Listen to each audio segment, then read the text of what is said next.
వ్యవసాయంలో యాంత్రీకరణ, ఆధునీకరణ పెరగాలన్నారు సీఎం కేసీఆర్. వ్యవసాయ క్షేత్రాన్ని క్రాప్ కాలనీగా గుర్తించి విభజించాలని అన్నారు. కృష్ణా, గోదావరి నదులపై కొత్త ప్రాజెక్టులు నిర్మిస్తున్నామన్న కేసీఆర్ వీటి ద్వారా రాష్ట్రమంతా సాగునీరు అందుబాటులోకి వస్తుందని అన్నారు. క్యాంప్ ఆఫీసులో వ్యవసాయ శాఖపై రివ్యూ చేశారు సీఎం.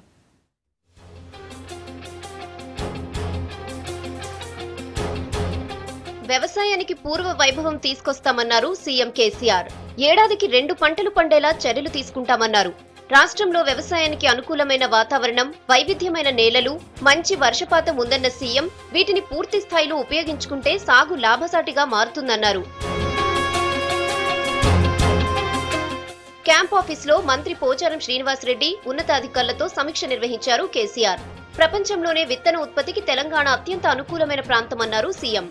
రాష్ట్రంలో 500కి పైగా విత్తనోత్పత్తి కంపెనీలున్నాయన్నారు. తెలంగాణ స్టేట్ ను సీడ్ బౌల్ ఆఫ్ ఇండియాగా మార్చే పనిలో రైతులను భాగస్వామ్యులను చేస్తామన్నారు.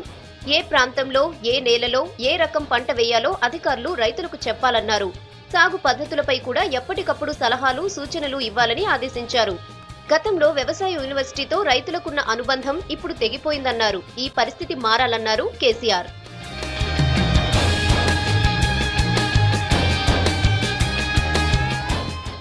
కోటి జనాభా ఉన్న హైదరాబాద్ కు పెద్ద ఎత్తున కూరగాయల అవసరం ఉందన్నారు సీఎం. రాష్ట్రంలో రైతులు కూరగాయలు ఎక్కువగా పండించకపోవడంతో 90% కూరగాయలను పొరుగు రాష్ట్రాల నుంచి దిగుమతి చేసుకోవాల్సి వస్తుందన్నారు. హైదరాబాద్ తో పాటు జిల్లాల్లోని అన్ని పట్టణాలకు దగ్గరగా ఉన్న వ్యవసాయ భూముల్లో కూరగాయల సాగుకు ప్రోత్సహించాలన్నారు.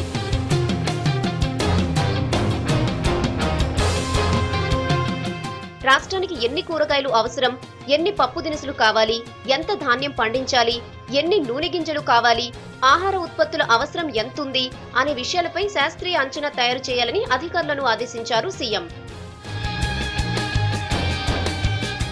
స్టేట్ నుంచి పక్క రాష్ట్రాలకు, దేశాలకు ఆహార ఉత్పత్తులను ఎగుమతి చేసే స్థాయికి రావాలన్నారు. వ్యవసాయంలో పనిచేయడానికి ప్రస్తుతం మనుషుల కొరత ఉందని, భవిష్యత్తులో ఇది మరింత ఎక్కువ అవుతుందన్నారు సీఎం. ఈ పరిస్థితుల్లో వ్యవసాయంలో యాంత్రీకరణ అవసరంపై రైతులకు అవగాహన కల్పించాలన్నారు. సూక్ష్మ సేద్యంపై కూడా అవగాహన పెంచాలన్నారు.